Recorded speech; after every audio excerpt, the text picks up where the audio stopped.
benar. Dari hibah. Hibah ke siapa dulu? Ke suami apa ke istri? Hibah dari ke istri. Dari suami ke istri kan? Dari istri, dari saudaranya itu sepupunya istri. Berarti jatuhnya ke istri kan? Istri dikasih sepupunya gitu Pak Ustadz. Iya segini, istri itu kita namakan Hindun. Mbak Hindun punya suami, ya kan begitu. Namanya Dulmawi. Jenengan ini orang Madura ya? Ya Saya tulis benar. Dulmawi. Mbak Hindun, oh bener Ki. Mbak Hindun punya suami Dulmawi. Hah? Bener Mbak? Oh bukan orang Madura. Terus Bener Madura Mbak? Engki Halo, bener, orang Pak Madura bener? Ustadz. Engki. Engki Madura. Kerasa bule. Ampean ngocak neka bahasa Madura. Engkau paham kia. Engki, jadi gini maksud saya. Kita perjelas dulu. Oh ternyata Mbak Hindun itu punya sepupu. Ya, wis namanya Markonah misalkan. Nah, Markonah memberikan lahan 1 hektar kepada siapa? Kepada Mbak Hindun. Kan ngoten nggih. Nah, ini tanah miliknya Mbak Hindun. Walaupun suaminya masih hidup, si suami tidak berhak selama tanah ini benar miliknya Mbak Hindun. Ngoten nggih? Jelas ini dari awal miliknya Mbak Hindun. Oh, suaminya almarhum. Mbak Hindunnya almarhum. Tade anak, tade kompoi. Kan ki, tidak ada anak, tidak ada cucu. Nah, oleh karena itu, tanah 1 hektar ini siapakah pemiliknya? Ahli waris dari yang perempuan. Pertama harus tahu dulu itu.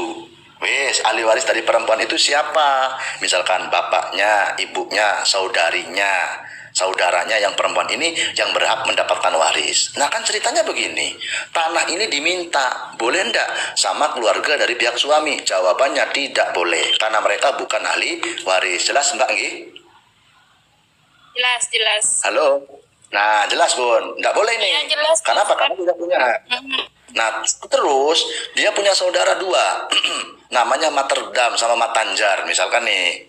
Nah kedua orang ini berbeda pendapat. Yang satu suruh jual, yang satu suruh diwakafkan. Nah jangan mikir jual diwakafkan dulu. Mereka dapat hak ini enggak. Kalau mereka bersepakat baru silakan dijual. Kalau mereka bersepakat silakan mereka wakafkan. Karena mereka masing-masing punya hak. Nah repot mereka mau urusan pangket, nah, repot pun urusan tanah mereka repot. Jadi kalau mereka itu punya hak dan berbeda pendapat, ya maka mereka masing-masing punya hak pada tanah ini. Ada waris dari golongan perempuan itu ada 7. Begitu nggih? Nggih. Nanti dimusyawarahkan lagi. Jadi tidak bisa moro-moro dijual. Karena apa? Karena ini yang namanya harta waris ini masih malul mustarok. Harus dibagi dulu. Harus dibagi dulu kepada masing-masing yang berhak. Oh misalkan Materban jual beilah, entah oleh, tidak sah nanti. Onjo wakafkan bei, oh tak oleh. Nah maka niat yang baik harus didasari dengan keilmuan yang baik. Nah orang Madura itu, saya ulangi sekali lagi, orang Madura itu hero, semangat agamanya tinggi. Tapi harus dilandasi dengan pondasi keilmuan yang baik. Tujuan untuk mewakafkan kepada masjid baik. Tapi harus diingat bahwa di dalam tanah hak ini ada hak milik orang lain yang itu juga harus minta restunya. Kalau tidak, misalkan sebagai kakak pertama dia mentang-mentang, oh enggak, ini demi kebaikan, pokok saya lah yang paling tua, itu enggak boleh. Ini ilmu waris. Dalam prakteknya ya terserah. Begitu nggih. Nah, ini namanya kita sedang mengkaji bab waris. Paham Ki? Ya, engki Ustadz. Nah, pemisah lestare emo suara aki lestare. Emo suara sareng pihak sekedua. Tetap Pak Ustadz ngokokoh gitu. Mau ngambil nggak usah dijual, nggak usah disedekah haki de orang yang meninggal. Apa dari pihak situ apakah misalkan etanamin apa-apa aji haram apa halal Pak Ustadz? Oh enggak, mau etanamin, misal etanamin apa itu mah? Etanamin kelor, etanamin apa pohong, tanapa, tak haram nih kak, harum apa? Saya nanamin dari Tapi saya nanam nih ke Pak Ustadz dari pihak laki. Dari pihak si laki, Arya. Oh, Arya harus izin kade, izin kade ke setang bini. Oh, gak apa-apa. Masuk haram ki Pak Ustadz. Gimana? Gimana Bu? Berarti masuknya kalau yang ditanamin dari pihak yang laki, misalkan tanamin padi, itu padinya masuk halal apa haram? Haram kan Ya, Pak Ustadz? padinya halal, cuman gosok milik tanah orang lain. Tapi sesama saudara ya harusnya saling pengertian dong. Yang perempuan karena punya saudara, yang laki-laki punya saudara tidak boleh bertengkar. Ya dia harus izin dulu. Boleh ndak saudaraku kalau saya nanam sawah di sini, nanam padi? Oh kalau boleh silakan. Kok maksa gosok namanya? Padinya tetap halal, tapi tadi dosa menggunakan hak milik orang lain. Seneng lagi? Nah, ini kan banyak sing tak paham bahasa bule sarang ampian. Bule neka biasa kuning-kuning. Corona kan. Aingki tak napa bon, tak napa. Ada seorang itu menggadaikan motor kan. Nah. Karena menyebarang gadai kan nggak boleh dipakai. Dibuat selingkuh motornya. Terus ya apa panjenengan itu? Terus Kan nggak boleh dipakai kan. nggak boleh, ya. Tapi di sini bukan hanya dipakai, tapi disewakan ke pemilik asalnya. Wah, terus Dengan motor kan itu dengan perjanjian bayar setiap setiap harinya 5.000 gitu loh. Kalau itu termasuk syarat yang ada di dalam akad, maka tidak sah akad gadainya. Jelas. Jadi kullu zartin ya munafin lil akdi fahuwa batil. Setiap transaksi setiap syarat yang menafikan akad maka hukumnya tidak sah. Jadi kalau akad gadai kok ada syarat dipinjamkan kepada pemilik asalnya, maka rohannya ghairu sahih. Dah jelas. Kalau syarat Ya kalau syarat, apalagi ketika itu diucapkan di dalam sulbul akdi. Lalu bagaimana kalau tidak diucapkan? Ada kaidah fikih halisartu tunazzalu mangdilata syarti. Nah, satu ulama mengatakan iya, satu ulama mengatakan tidak. Nah ini kan kita harus jelas masalah ini. Jelas sih, jelas tidak jauh-jauh dari dua hal itu. oh ya Gus, paham. Kalau gini Gus, Ya gimana lagi? saya gadai tanah satu Ya. ya.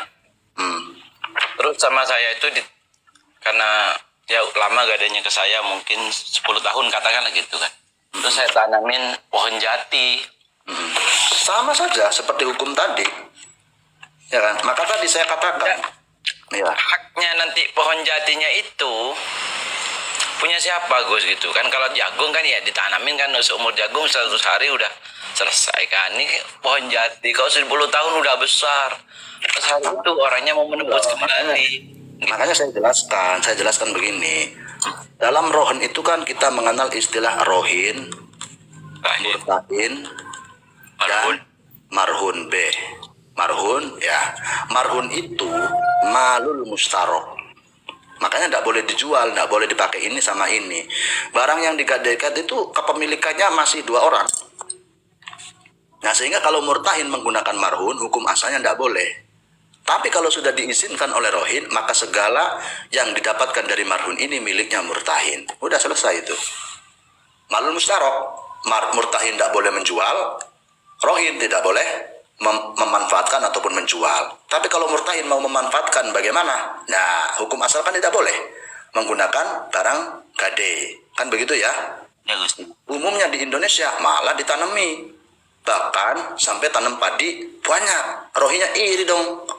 Nah, dia mendapatkan hak apa tidak? Nah, kita lihat hukum asalnya. Maka dia bisa mendapatkan prosentase. Karena apa bagaimanapun, marhun itu malul mustarok. Kepemilikan bersama. Nah, kepemilikan bersama berarti seolah-olah barang ini dimiliki murtahin dan rohin. Maka harus ada tuh kesepakatan-kesepakatan. Yang sehingga dalam masalah gadai itu hukumnya banyak tidak sahnya. Nah, pendapatan itu sebenarnya miliknya murtahin. Pendapatan itu loh ya. Pendapatan itu sebenarnya milik murtahin. Sama kayak panjenengan nanam punya bebek, kemudian itu di kandang orang ditaruhnya, ya penghasilannya sama. Berarti hasil dari yang ditanam itu halal enggak? Loh, kalau masalah hasilnya halal, tapi memanfaatkan barang milik orang lain itu yang enggak halal. Jadi penghasilan halal itu biasanya karena usahanya haram atau cara yang dilakukan tidak memenuhi syarat dan rukun dalam masalah bidang muamalah. Nah, penghasilannya halal tetapi menjadi haram itu kan gara-gara menggunakan barang milik orang lain. Lahannya si rohin digunakan murtahin. Tetapi penghasilannya milik murtahin, jelas kalau itu. Berarti ini jahat. Ini ya, yang penting kalau di sini nggak apa kan? Kalau di mana? Makanya tadi kalau seumpama tidak ada syarat yang diucapkan di dalam akad, nah begitu loh ya, tidak ada syarat, ya tidak masalah saja. Terus kalau pohon jatinya itu, Gus? Pohon jatinya milik siapa? Iya, milik siapa nanti kalau kan Jelas ditanam. Karena kalau pohon jati kan milik, kan saya bilang tanah ini kepemilikannya bersama, karena dia punya hutang, kemudian menggadaikan kepada murtahin, ya kan? Selaku penjamin hutangnya. Saya ulang lagi nih, karena yang memiliki lahan itu 2 orang, maka ketika biji itu ditanam milik murtahin, terus padi itu dipanen milik murtahin, terus apalagi tadi tuh pohon apa namanya?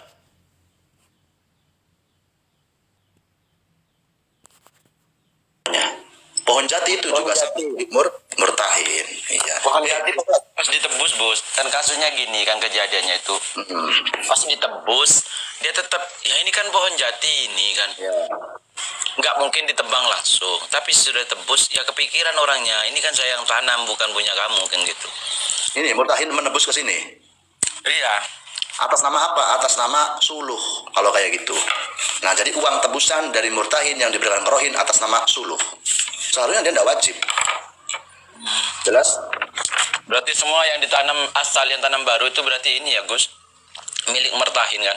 Ya iya dong. Nah, masalah pemanfaatannya yang kita bahas. Paham ya?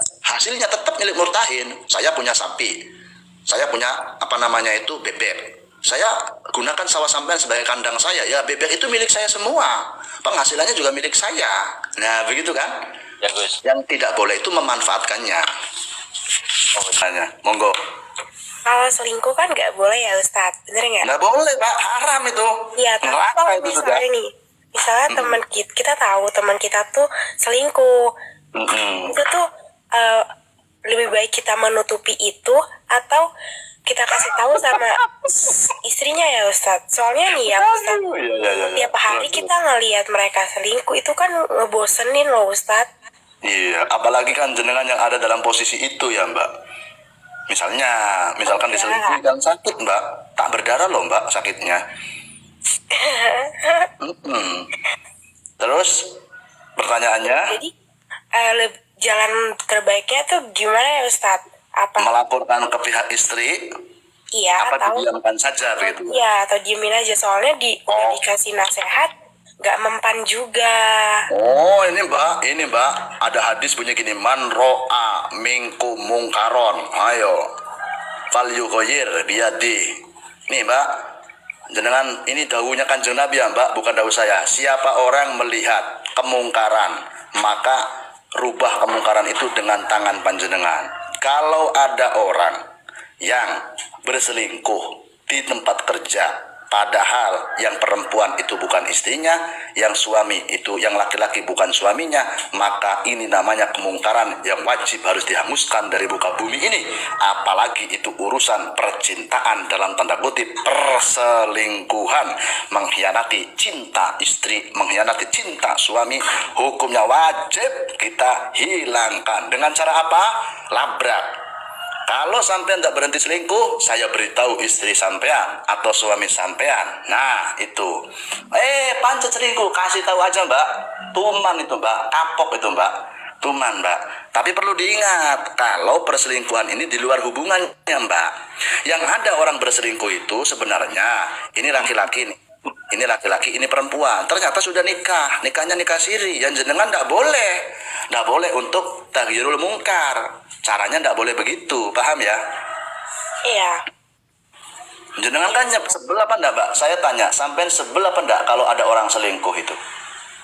Sebenarnya saya kan awalnya tuh diem aja, cuma kayak ya udahlah, udah urusan dosa masing-masing. Terus kayak Wah. tiap hari soalnya tiap hari Ustaz kayak ngeliat Mbak, kayak Mbak, gitu. jangan urusan dosa masing-masing, Mbak. Nggak boleh kayak gitu, Mbak.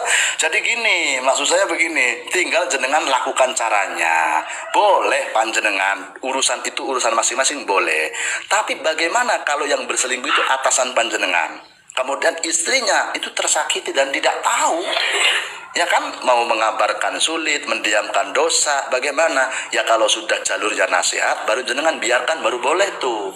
Tapi kalau sudah jenengan ndak nasihat, ndak apa, ndak boleh. Biarlah dosa-dosa lu, dosa-dosa gue, jangan. Minimal ada nasihat dulu ya Mbak, begitu. Jelas ya Mbak ya?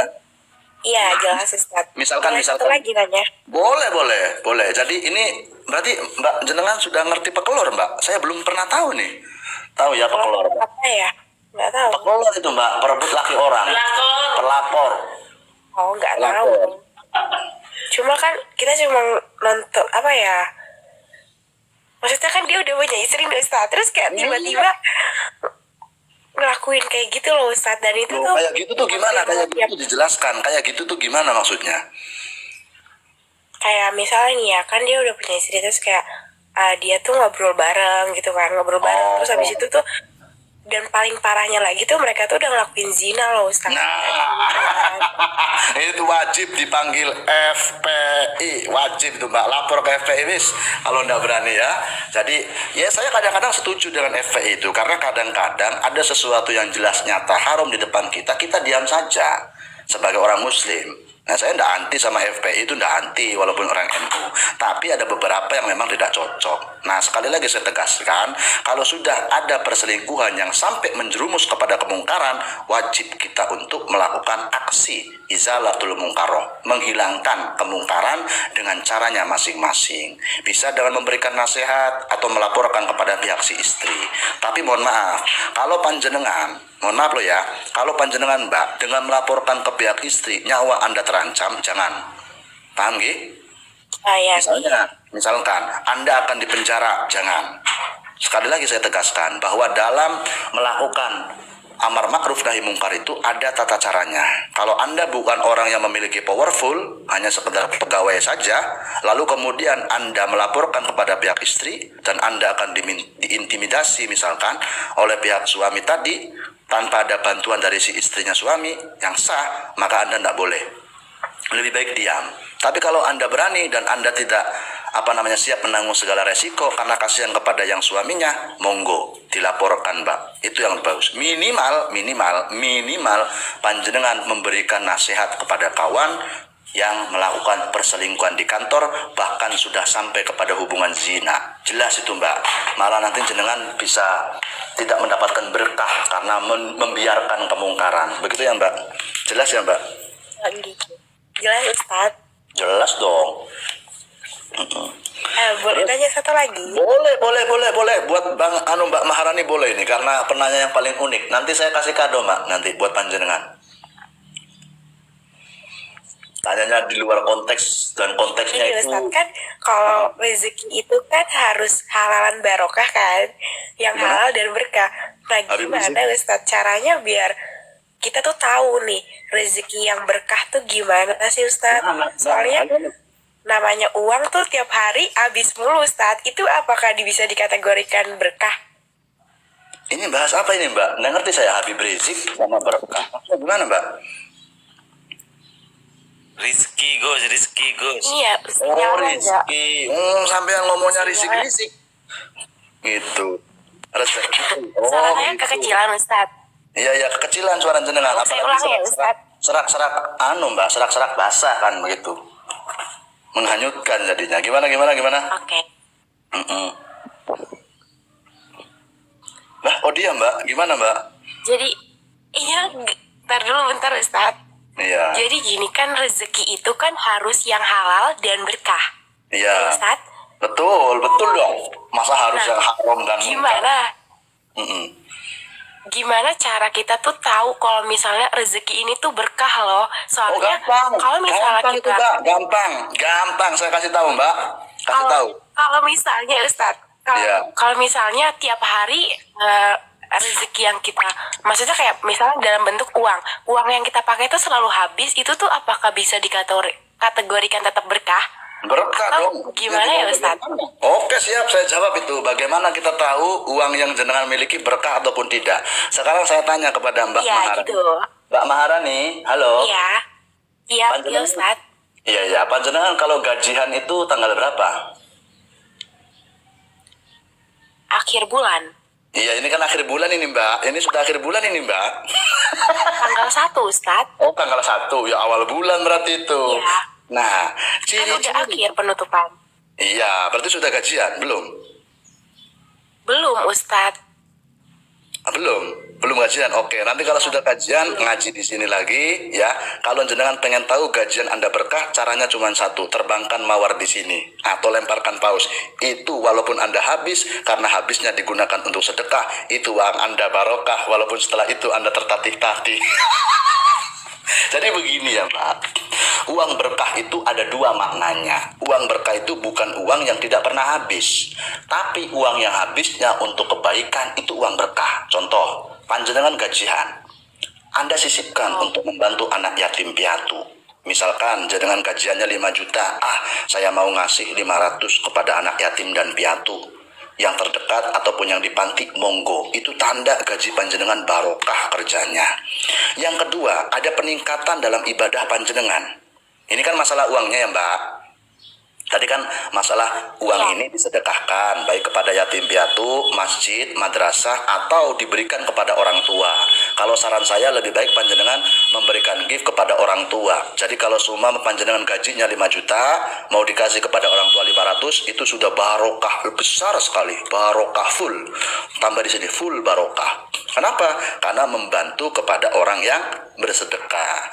Selain kepada orang tua, Mbak, selain kepada orang tua, guru, Mbak. Jadi kalau jenengan pengen rezekinya barokah, jenengan harus menyisihkan sumbangan itu kepada guru. Full barokah, Pak. Punya guru, Mbak? Punya, Ustadz. Saya guru jenengan dah, Mbak. Loh. Enggak dong, jawab dulu. Kira-kira nih, Mbak. Nah, jadi kalau jenengan punya uang 500, Anda pilih. Mau sedekahkan kepada orang tua, sedekahkan kepada guru, ya disedekahkan di sini enggak apa-apa, Pak. Bu, gitu ya. Atau disedekahkan kepada anak yatim, tanda. Sekali lagi bahwa tanda bahwa rezeki Anda barokah. Yang paling penting, yang paling penting nih, Mbak, kedua, ada perbaikan dalam diri Anda. Apa maksudnya? Ibadah panjenengan semakin bersemangat, sholat tidak pernah ditinggal, ngaji di room pena santri selalu hadir, ngasih mawar juga sering. Itu tanda uang dan gaji panjenengan serta hidup panjenengan barokah. Udah, variabelnya tidak usah banyak-banyak, cukup 2 saja. Paham ya, Mbak? Ada peningkatan ibadah kepada orang tersebut. Yang kedua, uang itu ditasarufkan atau dialokasikan kepada tempat-tempat yang seharusnya. Jelas, Mbak? Jelas, Ustadz. Jelas dong. Nah, sekarang saya tanya kepada panjenengan. Selama panjenengan mendapatkan rezeki, mohon maaf, ini penonton, Mbak Maharani ini bekerja di salah satu perusahaan non-muslim. Beliau sempat juga bertanya kemarin, boleh enggak? Saya jawab, boleh. Jadi, kalau ada orang bekerja di tempat non-muslim, jawabannya adalah boleh. Gajinya halal tidak? Halal. Barokah apa tidak? Nah, ini yang sedang menjadi pertanyaan Mbak Maharani. Kalau halal kan halal toh, Mbak? Jelas, wong jenengan kan menjadi salah satu pegawai di pihak perusahaan. Kan jelas, Gi? Nah, masalah barokah itu bisa ditakar dengan 2 hal. Jelas, Pak. Jadi yang memiliki rezeki tersebut, yang memiliki uang itu, ada peningkatan kualitas ibadah. Mbak Maharani sholat 5 waktu dilakukan. Mbak Maharani sesama kawan dengan orang lain itu baik. Mbak Maharani senantiasa mengikuti kajian pena santri setiap subuh. Itu peningkatan ibadah, Mbak. Termasuk peningkatan ilmu. Jenengan berani bertanya di sini, ya kan? Di mana ada 75 mata memandang tidak mau bertanya, panjenengan mau bertanya. Saya sangat mengapresiasi jenengan orang yang berani. Berarti tanda panjenengan ada peningkatan keilmuannya. Yang kedua, rezeki yang bermanfaat. Itu rezeki yang disalurkan kepada hal-hal yang berpahala, seperti bersedekah kepada orang tua, anak yatim dan piatu, masjid, membantu kepada sesama, atau seumpama punya saudara dibantu, atau jenengan menerbangkan paus di sini. Lah sangat berkah sekali itu, Mbak. Jelas ya, Mbak ya?